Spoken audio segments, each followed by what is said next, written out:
It snowed again. Yeah.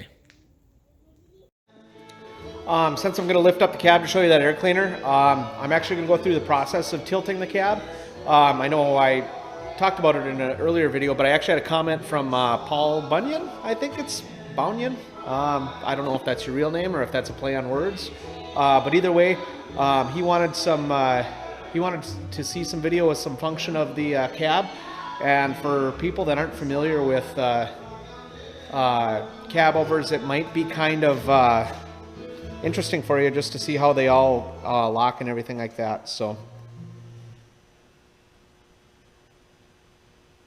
I gotta get to some music I like anyways. I'm gonna turn it down a little bit so it's not echoing around in here.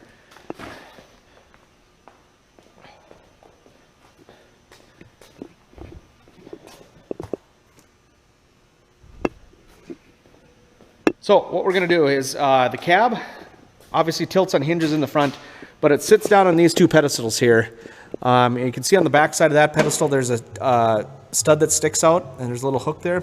That's the safety catch. That's just to make sure that the cab won't come up just in case the other two catches don't release. But if you look down inside of here, let me go get light.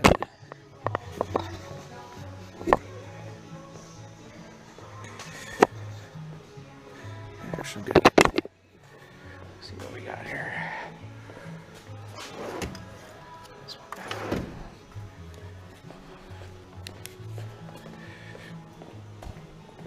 So if you look up in there,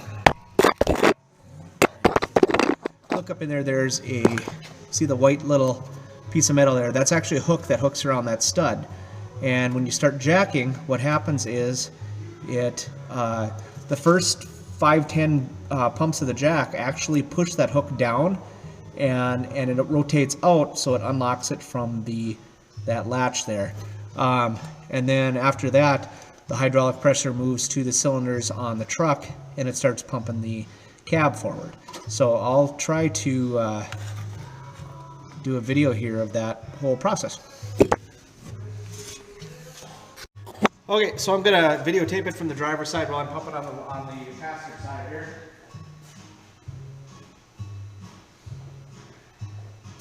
There's a lever here on the passenger side on the little pump.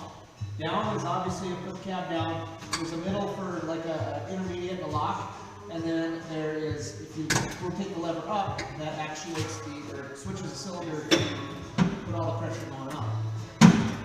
So you can kind of watch those white tabs inside that mount. They'll start moving here real quick. Go in there. They'll push down initially, and then they'll start rotating back out.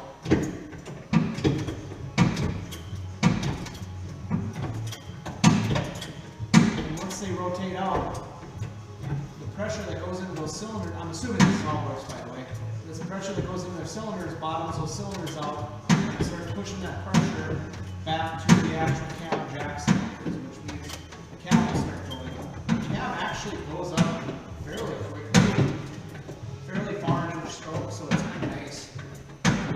It's not, it doesn't take too long. It's kind of a pain, but it doesn't take too long. I'm sure that there's people that have modified little hydraulic power units, electric ones to do this, but obviously if you're out on the road and you have an electrical problem, that might be used. But it might be nice to have this as a backup and a little electric system for the primary use.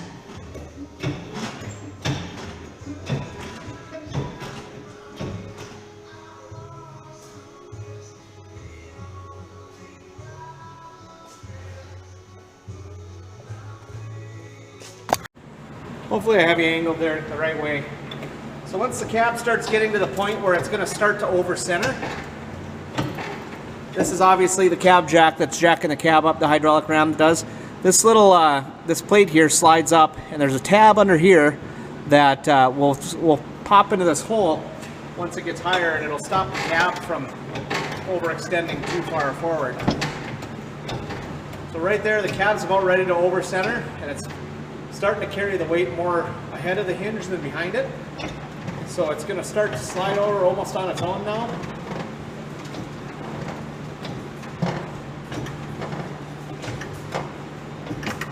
And there it went. It popped down onto that latch. So now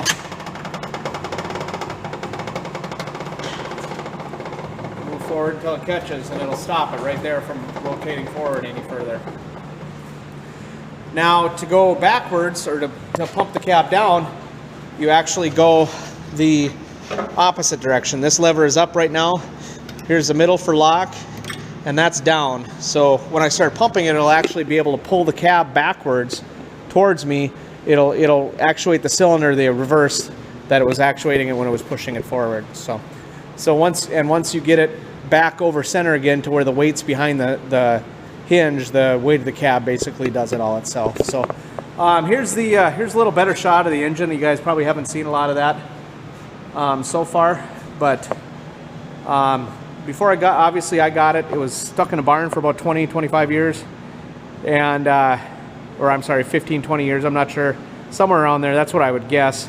But prior to it being put into the barn, at some point it was repainted and painted, obviously Cummins taupe or whatever you want to call that color, beige, and it doesn't look horribly bad. I'm going to try to pressure wash it here before the sandblaster comes, and I'm going to probably end up replacing a lot of the heater lines and all the lines that I can replace easily, and a lot of this stuff went to that fuel system heater and things like that, so a lot of these lines can come off, and I'm going to try to detail the engine a little bit, make it look a little better, but I'm not going to go nuts on it or anything like that. But I'm going to try to change any perishable hoses and kind of start from there. A lot of this, get rid of a lot of this stuff that's all rotten and everything like that, rewrap the heater lines if needed and everything. Obviously I don't know if that's going to be such a huge deal because this thing's not going to be on the road a ton in the winter, but we'll see what happens. Hey guys, thanks for watching. That video kind of went out as a request for a guy that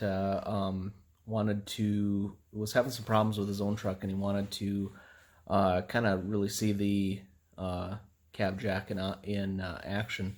So kind of a short video, but what we're going to do is we're going to keep moving on with stripping the frame and getting it ready for sandblast and everything.